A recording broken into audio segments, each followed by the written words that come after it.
My stepfather always hated me, but when I got discharged from the military, unable to walk, I had no idea he would go this far to destroy my life.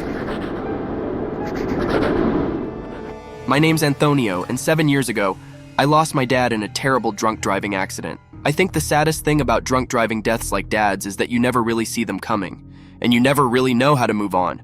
When he had dropped me off at school that morning, the plan was to come pick me up early so we could go free-range shooting. But as I waited and the minutes turned to hours, I realized Dad wasn't coming to get me.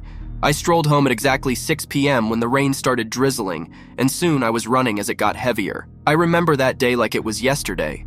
Reaching my porch drenched in rainwater, I found 2 police revolvers and the sheriff's car parked up front. I stopped dead in my tracks, heart beating in my ears. For some reason, I just knew. I don't know how, but I did. I remember hearing a shriek and bolting through the doors to find Mom crumpled up on the ground. She looked like she had just gotten her soul ripped out of her body. I turned to look at the cop who had started talking to me, but for some reason, I couldn't hear or make out what he was saying. But I knew. I jolted as I recovered from the flashback. It was one of those warm, sun-kissed afternoons that always made the world seem a little more inviting. The sun cast a soft golden hue on the neighborhood, and from my wheelchair by the window, I sipped my coffee, lost in the tranquility and memories. The peace, however, was short-lived. Behind me, the kitchen was a ruckus of sounds as James, my stepfather, rummaged through the fridge. It was unusual to see him at home at this hour.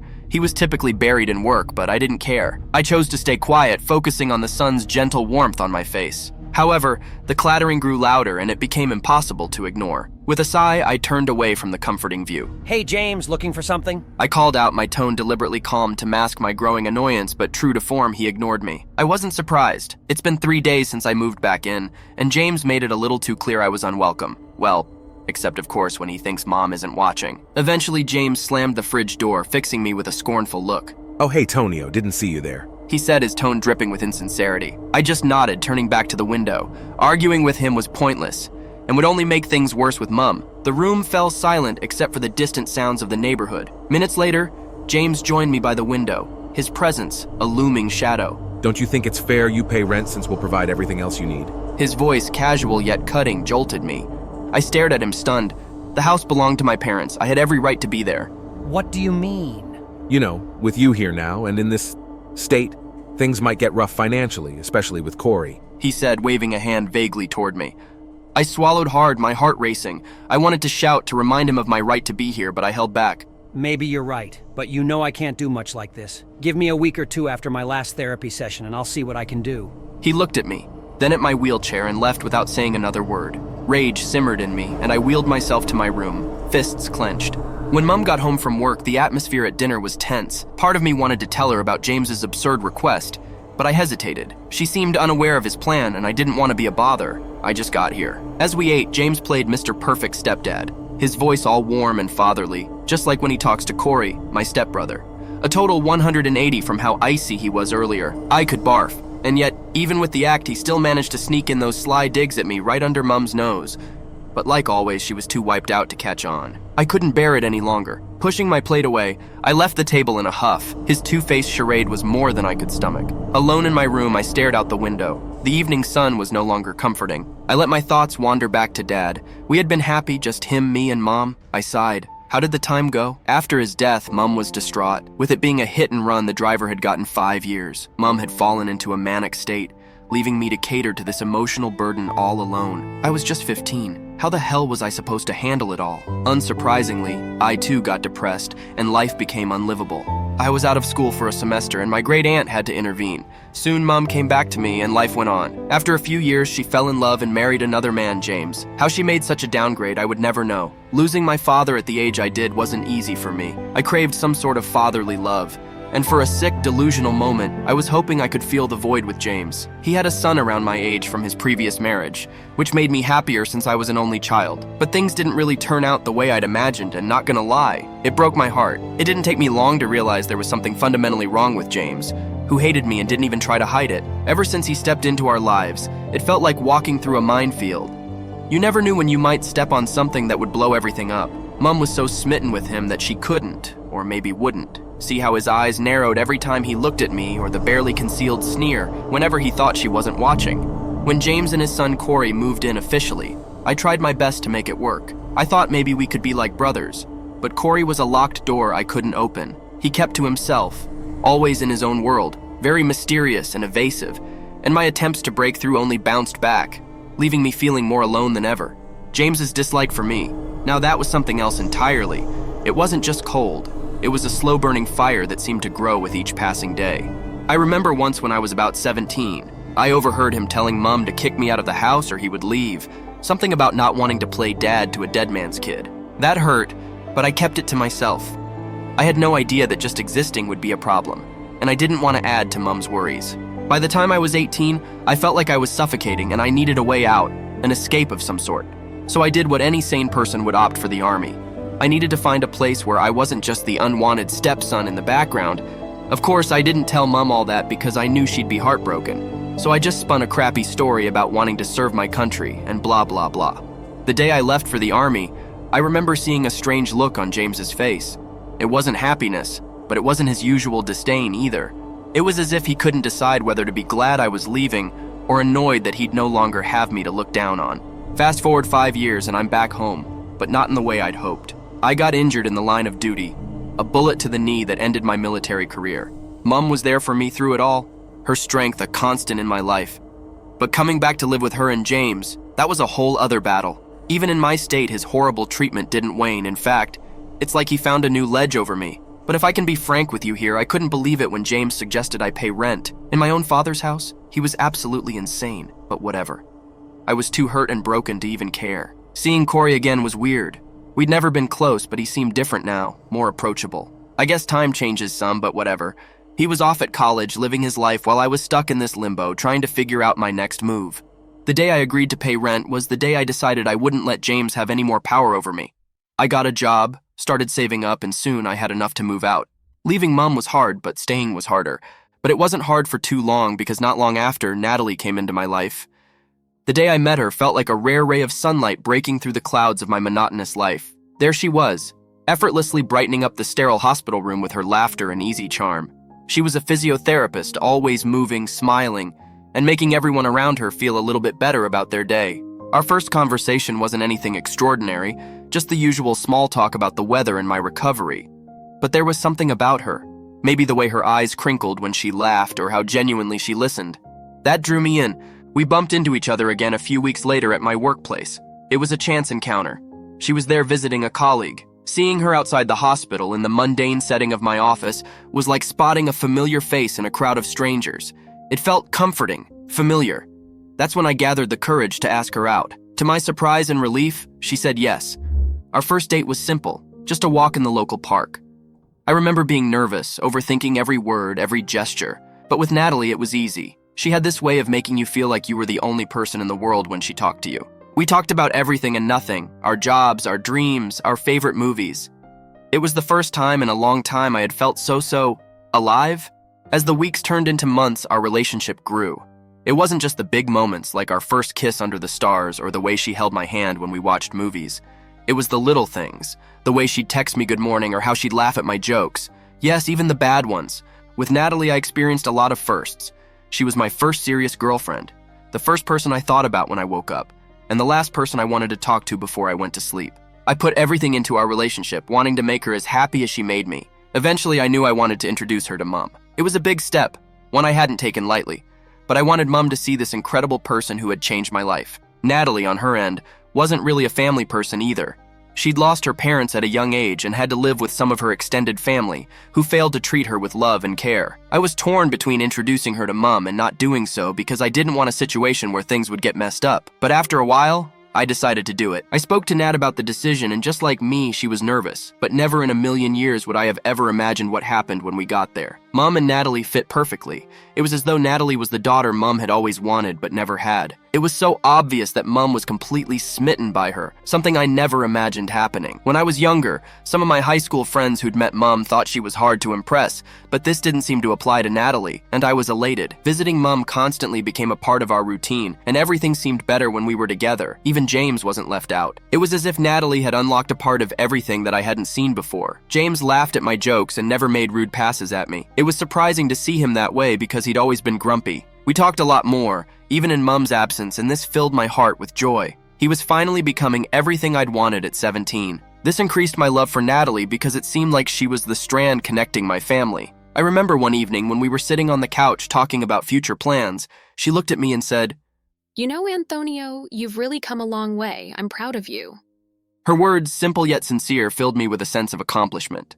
I had come a long way, and I had her to thank for a lot of it. Our relationship wasn't perfect, no relationship is, but it was real. We had our disagreements, our ups and downs, but at the end of the day, we knew we had each other. Natalie taught me how to love, how to trust, and most importantly, how to start living again. She was the unexpected melody in the quiet song of my existence, and for the first time, I was excited to see what the future held. Corey still maintained his quiet lifestyle. He never ever participated in all that was happening. He'd stay in his room for hours until Mom or James called him down for dinner. It didn't stop me from checking in on him once in a while, but he was still always just somewhere far off. We did have the occasional fight and battle, however things were generally better.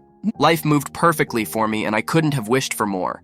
A year later, I made up my mind to propose. When I informed Mom and James, they were both happy for me and encouraged me to take the bold step. As encouragement, Mom gave me the engagement ring my dad used when he proposed to her. She said she'd kept it for me to use when I found the right one. I made plans for the proposal, and with help from Mom and James, I was able to keep it a secret. I'd scoped out a fancy restaurant with a nice view of the stars because Natalie loved looking at the stars. I'd made it seem like a normal date, and when I popped the question, it was obvious she was so happy that she cried. That was the best night of my life. We decided to tie the knot 6 months later, and when I told Mom and James about it, they offered to help financially. That was the first time they'd be supporting me financially, and nothing else made me happier. I was grateful for their help, and for the first time, it felt like I had a complete family. Well, that was until 3 months later when something happened that changed my life forever. I was just closing from work that evening when I got a call from James. He told me to come over, and since his voice sounded urgent, I did. When I got there, the atmosphere was tense. Mom was comforting Natalie, who seemed to have been crying, and I was surprised. She sounded fine when I called her in the morning. I thought someone had passed, and in a bid to comfort her, I made to sit down beside her, but I was surprised when James stopped me. I looked at him in complete surprise and asked, "What are you doing, man? Can't you see I'm trying to console my woman?" But with a voice full of defiance, he replied, And that's why I'm stopping you, cheat. He looked at me like he'd caught a longtime criminal, and although I was offended by his words, I didn't engage him in an argument. I called out to Mom and Natalie to tell me what was going on, but they ignored me, and instead, Natalie's crying seemed to double. I became perplexed because I didn't understand what was going on. "Why would no one tell me what's going on?" I yelled, suddenly getting angry. Everything was happening so fast that when James motioned to sit away from the ladies, I had no choice but to comply. He said Natalie got a text from a strange woman telling her that we'd been sleeping together for over a year and shared personal stuff about me. Only people who were close to me would know. It seemed like a joke to me, like some sort of sick skit. But then I realized they were dead serious and my heart sank. I didn't even know where to start. How the hell was I supposed to defend myself? I looked around the room and their eyes all told the same story. They believed it. I laughed nervously, still clearly in shock. Natalie! Nat, you don't believe this, right? Tell me you don't believe this. She shook her head. Come on! I yelled. I don't even know this woman. I have no idea who she is or what she's talking about. Nat? Mom? Mom! You know me, Mom? At this point, I was yelling desperate. I don't know, honey. I mean the picture. "Honey? James cut in. You're still calling him that even after everything we've just seen?" I snapped at James furiously. Shut up, man! Just what the hell are you trying to say? Do you really think I would cheat on Natalie? She's my life, you know that! My anger turned to despair. The only thing I know, Tony boy, is that you're good for nothing like I always said you were. Look at the beautiful woman you had. "You were going to get married in 3 months. 3 months, you sick bastard. But you couldn't even keep your junk in your pants." I didn't do it! I didn't do it, Natalie! I never would! I love you with all my heart! Please! Antonio, the evidence is there. Look. Mom flashed the phone screen with the so-called evidence in my face, and I saw a picture of me, or at least someone that looked stupidly like me, lying in bed, back turned beside a red-haired woman. That was my apartment, the same tattoo on my top left shoulder, same brown hair, same pale skin, everything. But how? That wasn't me. I swear it wasn't me. "You see? The stupid boy's too stunned to speak. Can't deny that, can you? You cheat!" James grabbed me and threw me out of the house. I begged, I pleaded, I clawed at the door, trying to somehow make it back into the house to explain that it wasn't me, but to no avail. I had never seen that woman in my life, but no one would believe me. I sat outside the house until 2 a.m. in the morning. I texted Natalie and begged her to let me explain myself. But after a while, she blocked me. My mind was in a haze, and my head shut down completely. That night was the worst of my life. I'd never felt so much pain in my life. I tried calling Natalie again.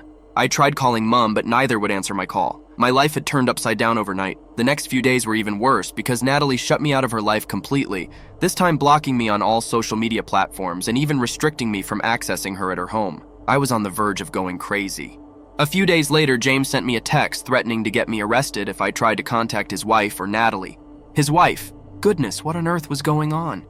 The only people I could turn to were Dad's family, but they too shunned me because they got a whiff of what happened. I tried getting my mind off things with work, but I got fired. James had called them and told them what had happened, and because of their inner gritty claws, they didn't hesitate to fire me. I was flabbergasted, I was floored, I was done. I was hopeless, and I couldn't see a way out at this point. I lost my fiance, I lost my family, and I lost my job. It didn't take long for me to lose my apartment. With no stable income and barely any savings left, I was on the streets in a matter of months.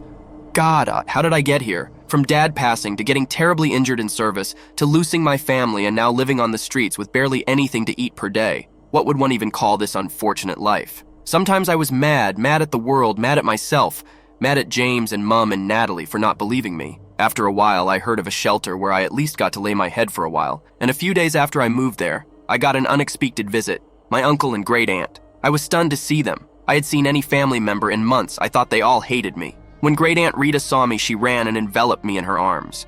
Oh, my poor boy, my poor boy, look at you. She gestured to me, her face a mix of worry and heartbreak. Yeah, I was lean, like super lean. I had lost 30 pounds, my clothes were falling off my body, and my hair had grown into a rag. When you're depressed and homeless, you kind of loose your will for upkeep. Plus, you can't really afford it. Uncle Rob stood there stoic as ever, but he had a different look to him that I had never seen before. Let's clean you up, boy. I grabbed my bat and followed them. We had been looking everywhere for you. My great aunt Rita said. God, look at you. We went to a McDonald's, and for the first in what? I can't even remember I had a real meal. I sunk my teeth in the food and ravished it in the blink of an eye. Tears welled in my eyes because I was just about to give up. I thought they hated me. Uncle Rob and Great Aunt Rita apologized for not standing up for me. The rest of the family were still against me, but they just couldn't believe it. They had known me since I was a little boy, and they knew how much I loved Natalie. They said that no matter what anyone said, they chose to believe me. Moreover, shunning me and leaving me to rot on the streets was just not the way to go. They apologized for not coming to find me earlier. For the first time since this tragedy happened, I finally got to explain my side of the story, and what I had explained what life was like living on the streets. Great Aunt Rita shed a few tears. After that encounter, my uncle and aunt set me up with an apartment. I got a retail job, and soon, life was looking up for me. 3 months later, I decided to move to another city. The trauma was just too much, and I didn't want to have to deal with running into any of them anywhere. It was hard, but with my uncle's help, I was able to do it. It took a long while, but things began to look positive for me again. I finally regained some sort of normalcy, but when I saw Mum's post wishing Natalie a happy birthday, my heart shattered again. They all looked happy. I was devastated. I took a deep breath in, unclenched my jaws and fist, and let it go. I would have spiraled again, but not this time. Not this time. One day when going about my week, something completely unexpected happened. I got a text from Corey, the contents of which shocked me to my bone. In the text, Corey asked me to meet up. He said he believed me and knew who set me up. He alluded to it being James, his father, and asked if we could meet up in person to talk. I was speechless. James? James did this? No way, this was too diabolical, even for him. What if Corey was lying? What if he was just trying to get me to let my guard down to also hurt me like his father always did?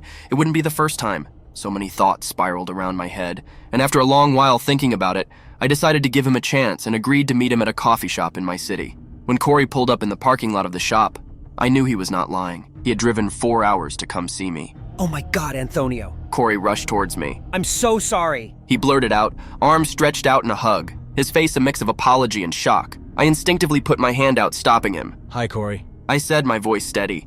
Corey looked at me, a hint of relief in his eyes. Hi, Antonio. Thank you so much for meeting me here.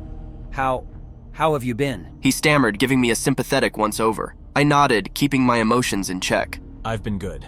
Way better than before, at least. I replied. Corey's head dropped, his voice filled with remorse. You know, man, I'm so sorry about what happened. I mean, I can't... He took a deep breath.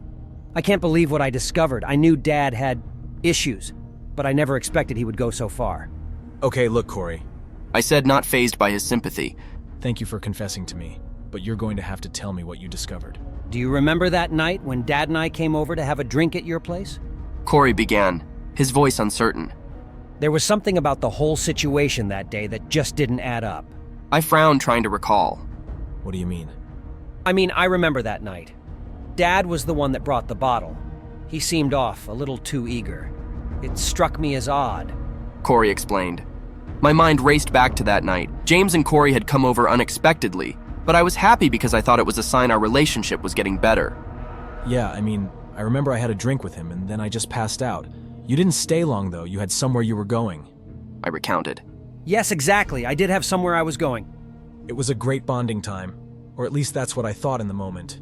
We spent the whole night drinking and just talking, and I woke up the next morning feeling weirdly refreshed, but oh God.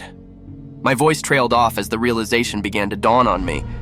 Corey's voice was heavy with regret. Exactly. I started digging around, and Dad's been in some sadistic stuff. He's not the greatest guy that many people think he is. I don't really think many people think he's a great guy, but... I trailed off. Corey looked at me strangely. I probed him to go on. So, what did you find? I found receipts, Antonio. Receipts for a purchase of a sedative, one that's easy to mix in drinks, and then I found emails. Emails? The word echoed in my head, my mind struggling to keep up. Yeah, Dad hired that redhead and gave her all the details to set you up. He orchestrated the entire thing. Wait, I'm lost. I don't understand what's going on. My head was spinning. I think it was about control, power maybe. I don't know. But he planned it all. You know, you wouldn't think it's weird for your dad to visit you, right? Family visits each other all the time. Corey, stop! You're confusing me. This is insane. I remember feeling disoriented, but I don't understand. Please, just start from the beginning. Corey's expression turned grave. I always had my suspicions about what happened between you and Natalie. You were head over heels for her. Everyone knew it. Finding out you had cheated was shocking. You talked about her all the time, but there was evidence, hard to deny. You, your apartment, and that redhead lady curled up next to you, but something didn't add up. The way everything unfolded, it was too fast. I know you, Antonio. I've never doubted your character. So after some months of sitting on it, I started digging. Corey recounted how he overheard Dad on a phone call, gloating about kicking me out. It didn't sound normal. So I went rummaging through his drawers and found the sedatives and the receipt. It wasn't a sleeping drug. It was something potent to knock you out for hours. I felt a chill run down my spine. And then, one day, I got back from school early. Dad thought he was alone. I saw a car I didn't recognize and walked in quietly. And there he was, talking to the redhead lady, congratulating her on how smoothly the plan went. He even handed her a big envelope, presumably her payment. I couldn't believe it. His voice quivered. I was stunned, unable to speak. I couldn't believe it, so I did more digging. I asked the neighbors. They saw Dad and that woman entering your apartment one night, the night of the drinks. They didn't think anything of it because, well, he's family. I sat there, my jaws on the ground. He set me up. I said, my voice barely a whisper. James ruined my life. I was homeless because of him, and he made everyone think I was the villain. This is crazy. At this point, I was shaking with rage. Yeah, Antonio, Dad's always had this manipulative streak, but this is something else. I was homeless, Corey. I lost everything. My job, my home, and... My eyes teared up and anger replaced the shock. I'm so sorry, Antonio. I should have seen the signs earlier. But why? Why would he do something so extreme? I asked, desperate for answers. I don't know, man. I don't know. All I do know is he never liked you. It's diabolical. Everyone believed him. I'm here to help make things right, Antonio. We need to expose him. You deserve justice. You're right. We need to bring this to light. But where do we even start? I wondered aloud. I've gathered some evidence, the receipts, the emails. We can take this to the police, get a lawyer, do this the right way. Corey suggested. It's going to be hard, facing everyone again, but you're right. I looked up, meeting his eyes. Why are you helping me? He's your dad. He's a monster. Look, I know we never really got along all too well, but you were like a brother I never had. I mightn't have shown it, but I was always grateful to have you around. I furrowed my brows in a sort of grateful confusion. I never knew all. Turns out James did do one thing right. He raised one heck of a man. Corey and I hugged and I waved goodbye as he drove away. I had told him I wanted some time to think before going forward with the whole thing. The family hurt me and I wasn't sure if I was ready to face them yet. When I got back, I called Uncle Rob and told him everything that happened. He was shocked to say the least, but his surprise didn't last long. It was James we were talking about. Uncle Rob had always been a very level-headed man. He saw things as they were and was very big on treading carefully when making a decision, which is why it took so long for him to come get me. After hearing everything I said, he told me to give him some time to think about it. A few days went by and he called me back. He advised me to sue James for defamation and offered to contact his friend, who was a lawyer. Something I didn't mention about Uncle Rob either was that he was insanely wealthy, so he promised to shoulder the cost. A few days later, I flew back home and begged Mom and Natalie to meet up with me and Corey. Seeing them for the first time in over a year and a half left me speechless. I was so nervous and triggered that it took me a while to even look at them. I kept my head down as I narrated the revelation with the help of Corey, who had become my strength in the whole ordeal. On hearing the truth, they both broke down in tears and hugged me so tightly, apologizing for ever doubting them. I'm not going to lie. This wasn't some happy made-up fairy tale. A part of me still held a grudge over them for what I had gone through.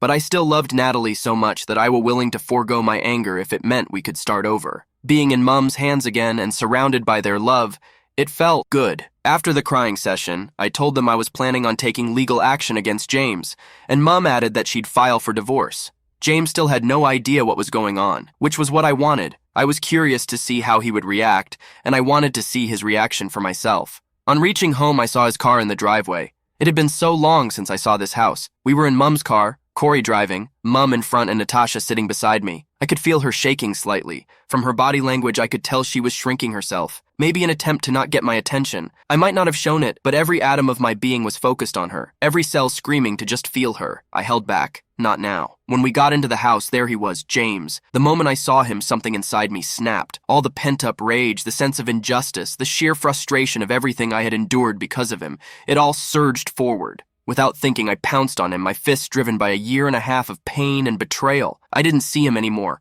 All I saw were the cold nights on the floor, the rashes on my skin that felt like it would just melt off my body from how dirty I was. I saw the hunger, the hopelessness, the despair. James, caught off guard, stumbled backward, but he quickly regained his composure. He was larger and stronger, and he fought back with a violence that shocked even me. His fists were like hammers, pummeling me with a ferocity that spoke of his own desperation and guilt. Mom and Natasha screamed, trying to pull us apart, but the fury that had taken hold of me was relentless. Corey jumped in, trying to restrain his father, but James was like a man possessed. In that moment, amidst the chaos, the physical pain was nothing compared to the emotional turmoil churning inside me. Each punch I threw was a question, a demand for answers, a cry for all the time lost.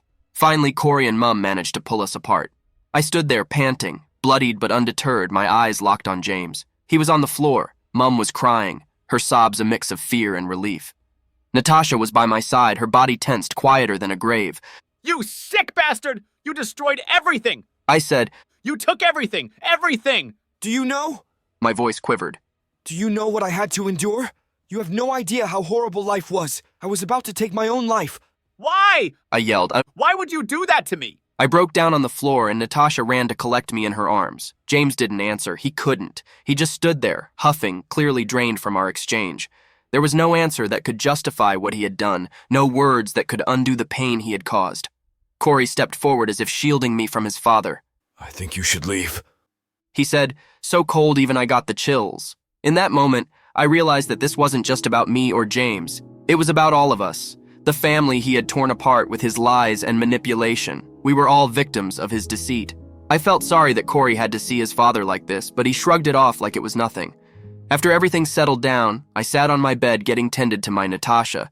When she dabbed the cold spirit on my open wound, I winced. Sorry, she whispered. I looked down at her head was down, avoiding my eyes. Antonio, Her voice broke the silence. She looked up, eyes brimming with tears. I've thought about you every night. When I heard about what you... She trailed off. A part of me refused to believe it. But the evidence, I felt so betrayed. I listened, my heart heavy. The pain of her doubt was a wound still raw. I'm sorry, Antonio. I should have known. I should have seen through the lies. I couldn't fathom how this could happen. How you, of all people, could do that to me. I can't even begin to understand what you've been through. But every day without you was a torment. I was torn between the man I knew and the evidence that seemed irrefutable. It tore me apart because a part of me, a very real part, couldn't accept that you'd do such a thing. Her words stirred something deep within me. Natasha, do you know how much that hurt? Being accused, being shunned by the one person I loved more than anything? My voice shook. She reached out, her hand shaking, but I pulled back. The hurt too raw, too fresh. I wanted to believe you, I really did. But everything pointed against you. How was I to distinguish lies from truth? By knowing me, Natasha. By remembering who I am, who we were together. Was our connection so weak that it could be so easily severed? Natasha's face crumpled and she whispered, It's not that simple, Antonio. I was scared, confused. I loved you, yet the world was telling me you were someone else. And that's what hurts the most. Natasha, that you could think I was capable of such betrayal, that our years together could be overshadowed by a single lie. I know, and I'm so sorry. I've been in agony. My heart's been in shreds, but there was this relentless voice in my head accusing you. And yet, in every dream, in every quiet moment, it was you I saw, you I missed. I've been living in this paradox, hating and loving you at the same time. My heart was ripped out, but I could never stop loving you. Sorry doesn't even begin to cover it. I know that, but I've been living in a nightmare, hating myself for doubting you. I've been living in a nightmare too, Natasha. She reached out again, and this time I didn't pull away. Her hand was warm, familiar. Even in all the pain, the only thing that kept me going was you. I knew I couldn't die without vindicating myself, without proving to you that I was innocent. I don't know if I can just forgive and forget, Natasha, what I went through. It changed me. I whispered, my voice muffled against her hair. I know. She whispered back, her tears soaking my shirt. And I don't expect you to forgive me right away, but I hope, with time, you can. I missed you so much, Antonio. I was lost without you. Can we try to move past this? I know it won't be easy. I know I've hurt you deeply, but I can't bear the thought of losing you forever. Her plea hung in the air, heavy with sincerity and desperation. I looked into her eyes, searching for the Natasha I knew, the one who had stood by me through thick and thin. It's going to take time. A lot of time. I'm not the same person I was. I don't know if we can go back to what we were. She nodded, a tear rolling down her cheek. I know, and I'm willing to wait, to do whatever it takes. I can't give up on us, Antonio. Not without trying. I felt a flicker of the old warmth we shared. Then we'll try. We sat there for what felt like hours, holding each other. It was a moment of vulnerability, of opening old wounds to let them heal properly. The road to rebuilding our trust and love was going to be a long one, but at that moment, I felt a cautious hope. Maybe, just maybe, we could find our way back to each other. Natalie and I decided to start afresh, this time at a snail's pace. It took a while for us to get used to getting along again, and tranquility returned to our lives, but somehow I just felt like this wasn't over. Ever since things calmed down and life started looking normal again, there was this itch at the back of my mind. You know, that feeling you get when something just doesn't sit right? I couldn't shake it off. I tried to tell myself it was just me being paranoid after all the crazy stuff that went down, but deep down I knew it was more than that. So this one afternoon I was just chilling in the living room looking for an old photo album when I stumbled upon a small, seemingly insignificant note tucked between the couch cushions. It was a grocery list, but what caught my eye was Corey's handwriting at the bottom, mentioning a special purchase. This alone wasn't unusual, but it reminded me of a similar note I had found months ago, one that Corey had hastily snatched away from me before I could read it fully. Finding that note was like pulling on a thread, and suddenly I'm starting to be aware of certain, quote, little things unravel. It wasn't just the note itself, but the way it brought back that memory of the other note Corey had snatched away. It got me thinking, really paying attention to the small stuff I'd overlooked before. This memory triggered a cascade of recollections. I began piecing together fragments of conversations, Corey's subtle reactions to certain topics, and his often ambiguous whereabouts. His story about discovering our father's betrayal, the way he had presented it, always felt a bit too convenient, too well-timed. But I had been too overwhelmed with my own situation to question it deeply. For instance, there was this odd night a few months back. Corey had come home late, which wasn't unusual, but he was all jittery and evasive when I asked him about his evening. His excuse was some vague story about meeting a friend, but his eyes, they darted away too quickly. It didn't sit right with me then, but with everything else going on, I let it slide. Then there were these moments around Dad's room. Corey would be lingering around there, always with some excuse about looking for more evidence against Dad. But now thinking about it, his behavior was more like a cat guarding its territory. He got real edgy if anyone else went near Dad's room during that time. I recalled the night when Corey supposedly overheard Dad talking about the setup. He had described it vividly, but now that I thought about it, his story had holes. He mentioned hearing the conversation through a slightly ajar door, but that door was notoriously creaky. It would have surely alerted Dad. I started thinking back, really thinking about all the stuff Corey said and did. Like his whole story about finding out what Dad did, the whole betrayal thing. It always seemed a bit too neat, you know? Like he had it all figured out just a little too perfectly. But back then, my life was one big mess, so I didn't really stop to question it. The sedatives, the whole thing about finding the receipt in Dad's room. Dad was many things, but careless wasn't one of them. He wouldn't just leave something that incriminating lying around. The more I thought about it, the less it made sense. Plus, I remember this one time I caught Corey coming out of Dad's room looking all flustered. He covered it up with some story, but now it seemed like a weak cover for something else. All these little pieces were forming a picture that I didn't want to see. It was like this puzzle, and each piece was Corey in a way that I hadn't seen before. It wasn't just about being in the wrong place at the wrong time. It was like he was always there, right in the thick of things, but somehow never in the spotlight. I couldn't believe it. I did want to believe it. I decided to dig a little deeper, to watch Corey without making it obvious. I started paying more attention to his comings and goings, his phone calls, the way he reacted when certain topics came up. It was like putting together a jigsaw puzzle without having the box for reference. One evening, I overheard part of a phone call Corey made. He was speaking in hushed tones, something about making sure everything was in place. He cut the call immediately. He realized I was nearby. His quick, nervous smile didn't reach his eyes. Another time, I found a matchbook from a bar I'd never heard him mention, tucked away in one of his jackets. When I casually brought up the bar in conversation, his reaction was a flash of surprise, quickly masked by indifference. It was subtle, but it was there. Each of these discoveries was small on its own, but together, they started to form a pattern that suggested Corey wasn't just a bystander in all that had happened. I couldn't shake the feeling that he was more involved than he let on. I was torn between not wanting to believe it and needing to know the truth. Corey had been my pillar through all the chaos, the one person I thought I could rely on.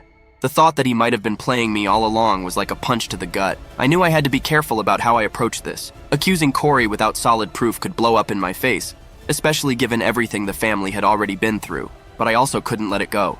The pieces were there and I needed to find out how they fit together. This was more than just clearing my name now.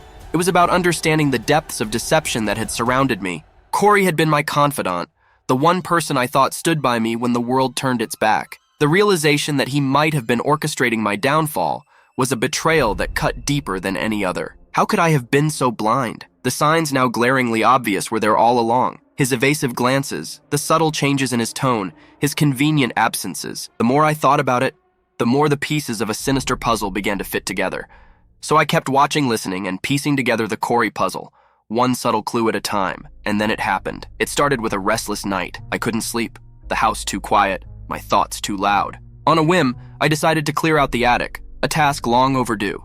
Amidst the dusty boxes and forgotten memorabilia, I stumbled upon Corey's old laptop. It was a relic from our high school days, one I hadn't seen in years. Curiosity piqued, I powered it up, not expecting much. To my surprise, it whirred to life, and that's when I noticed. It was still synced to Corey's cloud account. Emails, documents, photos, all accessible. It felt like I'd stumbled upon a secret passage. My heart raced as I began to sift through the files, driven by a mix of dread and determination. As I scoured through Corey's old laptop, I stumbled upon a trove of emails between Corey and an unknown contact, dated months before the drama even started. The emails I found painted a dark and complex picture. The messages with the unknown contact were carefully coded, yet the undertone of conspiracy was unmistakable. They talked about setting stages, making moves, and a final act that seemed to revolve around me. The realization that Corey had been orchestrating events from the shadows was both shocking and sickening. Then, an email dated just a few weeks back stopped me cold. It contained an attachment, a photo of a murky barrel in an abandoned warehouse. The image was grainy, but unmistakable was the hand protruding from the barrel, wearing James's unique watch. My heart pounded against my chest as nausea washed over me. I remembered how, just a few days ago, Corey had been voicing concern about James. Oh God. I whispered out loud. He'd been subtly suggesting to the family that something might have happened to our father. His portrayal of worry was convincing, almost genuine. He'd say things like, "It's not like Dad to disappear without a word. I've tried calling him, but there's no answer." His apparent concern had us all worried, adding another layer of tension to our already strained lives. But with the emails laid bare in front of me, Corey's concern took on a more sinister tone. It seemed more like a calculated move to direct the narrative, to keep us all in a state of anxious uncertainty while he played puppeteer. After finding the emails, my mind was a whirlwind. I couldn't piece it all together. Not yet. I needed to see that warehouse for myself. I had to know if James was really in that barrel. Armed with the gruesome photo and the location from Corey's laptop, I drove to the warehouse, my heart pounding with each mile. The location wasn't hard to find.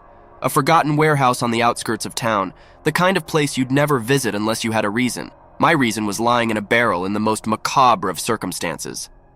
I found the room with the barrel. As I approached it, every step felt like wading through a nightmare. With every move closer, my heart raced faster. Peering into the barrel, the horrific truth was confirmed. It was James, decomposing in a dark, watery grave. Oh my God. I retched. I stumbled back, panic and disgust overwhelming me. I had to leave to get out of that nightmarish place. As I hurriedly made my way out, I heard footsteps up ahead, and then Corey emerged from the shadows, his face a mask of feigned shock. Corey? What the hell are you doing here? My voice trembled with a mix of accusation, fear, and disbelief. He played the part of the worried son perfectly. Antonio? I was looking for Dad. I've been so worried. I thought maybe... What are you doing here? I scrutinized his face, searching for any telltale sign of deceit. I could ask you the same thing. This isn't exactly a place you just stumble on. Corey's eyes darted around, and he let out a deep sigh. Look, I've been trying to find Dad. He's been missing since that day at your house. I thought maybe he'd come here to one of his old haunts. You know how he was with his secretive spots. His explanation seemed genuinely easy to believe. James was that sketchy, yet something in his tone didn't sit right with me. It was too rehearsed, too smooth. And you just happened to think he'd be in a place like this? In this specific warehouse? Corey nodded earnestly. Yeah, he mentioned this place a few times in the past. Said it was a good spot to get away from everything. I've been worried, Antonio. Despite everything, he's still my dad. I wanted to believe him, to think that he was just as clueless and concerned as the rest of us. But the emails, the photo, they told a different story. Still, I had to be careful. I was dealing with a potential murder, but unknowingly my face gave me away. Did you find anything? Corey asked, his tone just a little bit different from earlier, so subtle it was barely obvious. Any sign of him? I hesitated slightly. I shouldn't have. Antonio? Corey asked, as if trying to break me from a trance. Did you find anything? No, You did. Corey cut me off, his tone now very much a dark contrast from the Corey I once knew. Bending his head, he sighed deeply before looking up to me for a split second and then laughing out loud. His laugh was so loud and cynical it echoed throughout the warehouse, sending shivers down my spine. So you found out. Corey sneered, the sheepish, caring brother act gone. You were always too nosy for your own good, Antonio. I was speechless. This was the real Corey. To be continued. If you enjoyed this story, like and subscribe for part 2. We're just starting out and we will be uploading 2 to 3 videos per week. We'll need your support to continue creating great content like this. So turn on that notification bell and share your thoughts with us in the comments.